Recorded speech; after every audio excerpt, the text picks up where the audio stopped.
What's up, average dad fans? Welcome back to another video, and today I need to talk about the Vivo X Fold 5 Global Edition. This carries over to the X Fold 5 Chinese version as well. So without further ado, let's go.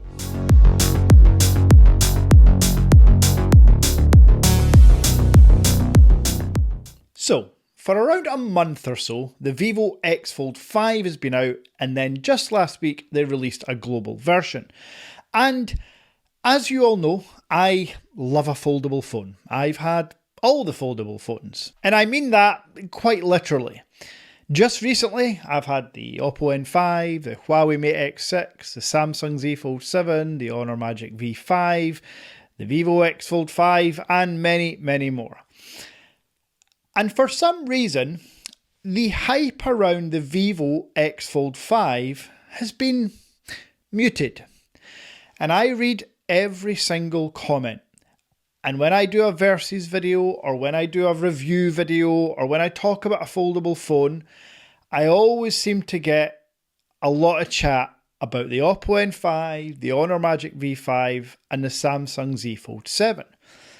But nobody's really talking about my favourite foldable phone of 2025 right now, the Vivo X Fold 5. And when I dug a bit deeper, there's a lot of chat about the chipset, the cameras, essentially implying that the Vivo X Fold 5 isn't worthy to be in the same category as the Honor Magic V5, the Oppo N5 and the Samsung Z Fold 7.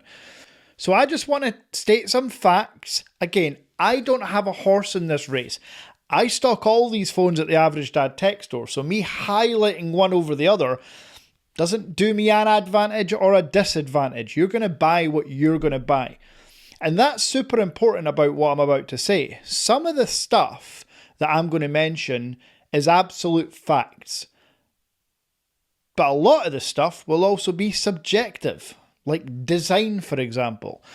I prefer the look and feel of the Vivo X Fold 5 over every other foldable phone just now.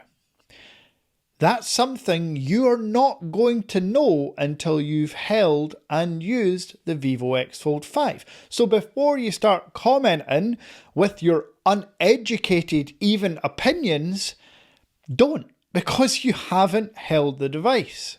If you have held the device, go ahead, comment away. So I may as well just start there. The design of the X Fold 5 for me is the perfect cover screen ratio, the perfect inner screen ratio, the perfect weight and feel. However, that's not to say that in 2025 we don't have the same from Honor with their V5 and Samsung with their Z Fold 7 and Oppo with their Find N5. When it comes to candy bar phones, I kind of like the flat, squared off box air look, like the X8 Ultra or the iPhone 16 Pro Max. I have to be honest, I quite like that boxy, large format candy bar phone. But when it comes to foldable phones, because you're having to unfold the device, it kind of helps to have a slight curve at either side to grip onto and open the device. Many of you with a Z Fold 7 will know the struggle to open your Z Fold 7 sometimes, especially if you've got, I don't want to use the word begin with M and end in oist, damp hands. With the Honor and the Vivo, they're easy to open and feel good in the hand. And because they're curved, psychologically, to me anyway, they feel lighter and thinner. Now, in terms of lightness, the Vivo X Fold 5 doesn't just psychologically feel lighter than the rest. It is lighter than the rest, or the same weight as the Samsung or Honor. At 217 grams, this is lighter than most flagship candy bar phones, let alone foldable phones.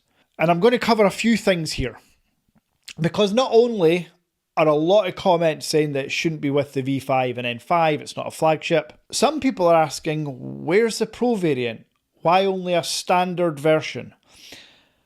So, I want to address that too in this video.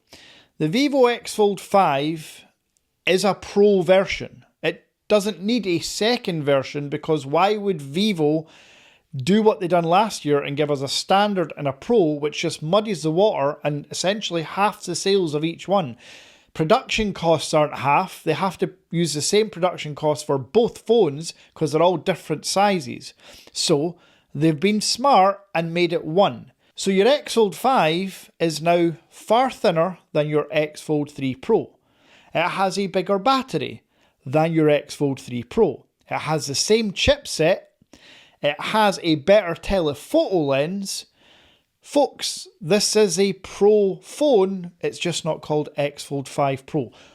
Why aren't you asking why Samsung don't call their phone the Z Fold 7 Pro? Or Honor the Magic V5 Pro? Why are you only asking about Vivo? They've released an X Fold 5. That's it. Deal with it. It's a better phone in every single area than the X Fold 3 Pro. So for those commenters, I love the Vivo X Fold 3 Pro. I think it's the best foldable phone of last year, but tech moves on. So don't justify that you've got an X Fold 3 Pro by trying to put down the X Fold 5. That's just not nice. The X Fold 5 is a better phone. Sorry.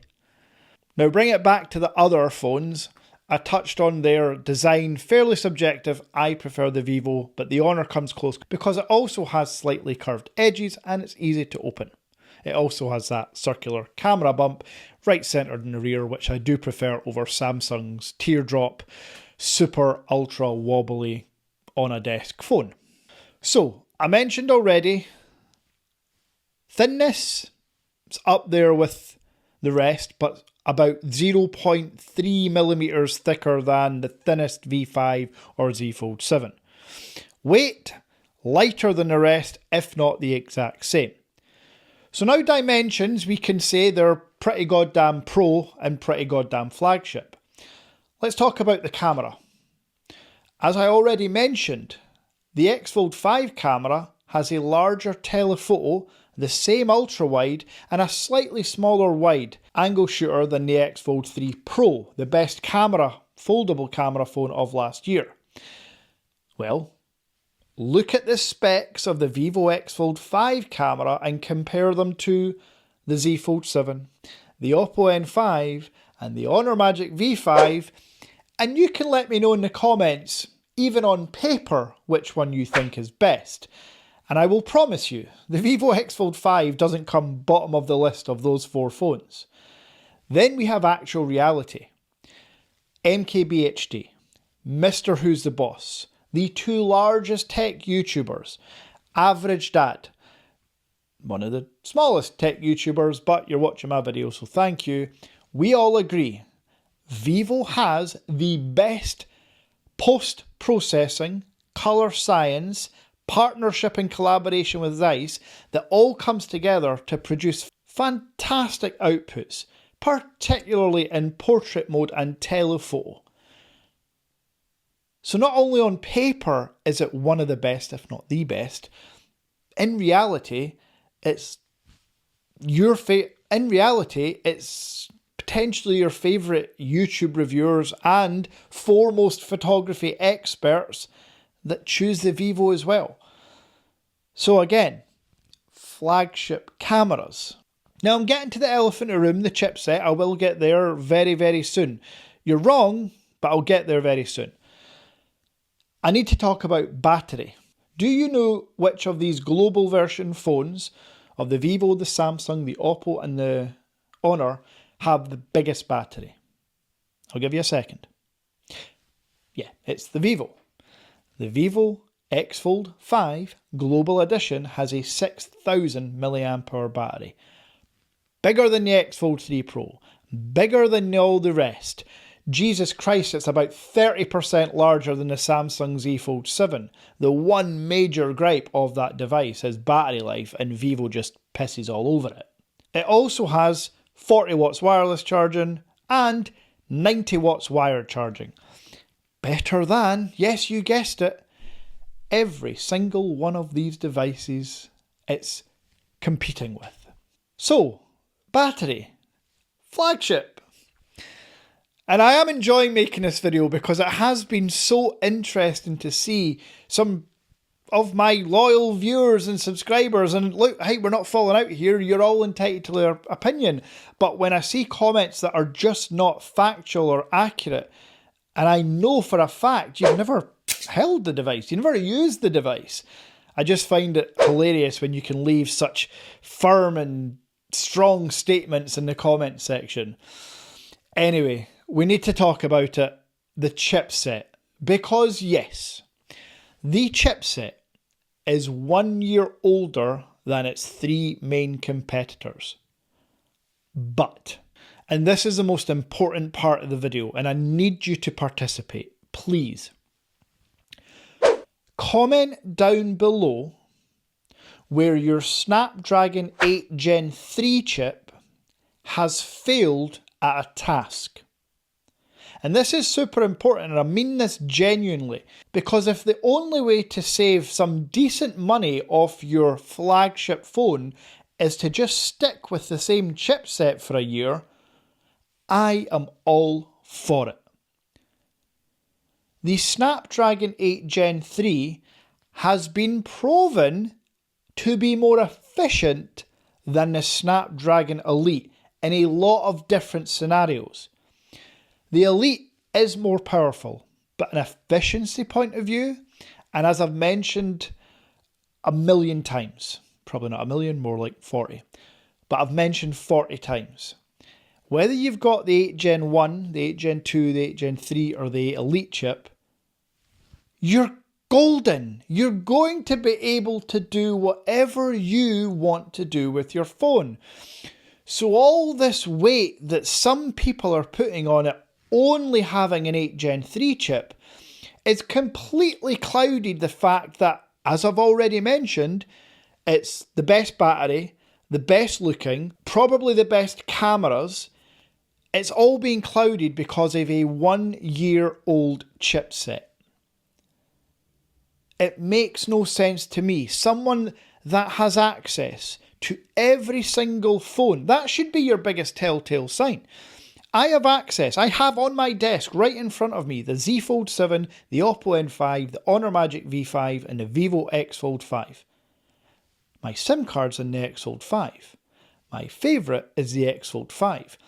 Why would I, the foldable king of the UK, choose an inferior non-pro device? The answer is I've not. In my opinion, I've picked the best device. And I think this kind of goes across lots of other videos, lots of other tech YouTubers, there's lots of other articles. There is this innate human reaction or need that we all have, and I sometimes do as well, but to comment and put something down when really there's no need to, and really you don't know all the facts. And that's okay. You don't need to know all the facts. You're the consumer. You're entitled to your opinion. All I can do is, well, I guess as an influencer, is tell you the cold hard facts. Hopefully that's what's come across in this video. And again, for the people that may comment, you're just trying to push sales of the X Fold 5. No matter how much I big up the X Fold 5, the Oppo N5 and the Honor Magic V5 will continue to dwarf sales of the X Fold 5 through the average dad tech store. I am literally saying the X Fold 5 is my favourite. It's got better battery, it's got better cameras in my opinion than the Oppo and the Honor. But today I will sell more Honor V5s and Oppo N5s. It's not about what I'm saying. A lot of people don't care what I'm saying. They like to listen, like to watch the videos, they like to hear an honest opinion. But I'm not on here pushing the Vivo X Fold 5 for sales. I'm purely just sticking up for Vivo here because it feels like in the general tech community, they've kind of had a hard draw just now because they've dropped the Pro moniker. Even though it's a Pro device, as I've just explained. If this was called the Vivo X Fold 5 Pro, people would have been more all over it. They would have been bigging it up. But because they've just made it clean, the X Fold 5, like Honor have, it's the V5. Like Samsung had, it's the Z Fold 7. It doesn't need a Pro moniker. It's the only foldable phone that has been released by each of these manufacturers in 2025. So yeah, tech is all about optics. And I get that. And I'm not arguing with you. I'm just stating facts. With all that being said, of the 3 phones from 2025 I'm comparing it to, and last year's X Fold 3 Pro, the best foldable phone of 2024, if you've got any of those, if you want any of those, happy days. Well done. You've got one of the top 5 foldable phones ever created. I just had to stick up for Vivo a bit here because using this phone day in, day out has been a pleasure. Not having to worry about battery like at all. And I truly mean that, because if I do get that little 20% remaining warning, I'll pop it on a wireless charger or plug it in for 15 minutes, and then I know I'm going to get another day to day and a half from about 50 or 60% charge. Can you say that about your Samsung Z Fold 7, for example? Anyway, just a fun little video here on this Sunday evening. No dramas, just me shooting the shit with you. As always, if you've enjoyed my take, please smash like. I don't need to ask you to do this, because if you've not enjoyed my take, I'm going to hear about it in the comments section, and it's all love. And if you haven't already, I am very close to 69,000 subscribers. Let's see if we can make it there today. And until next time,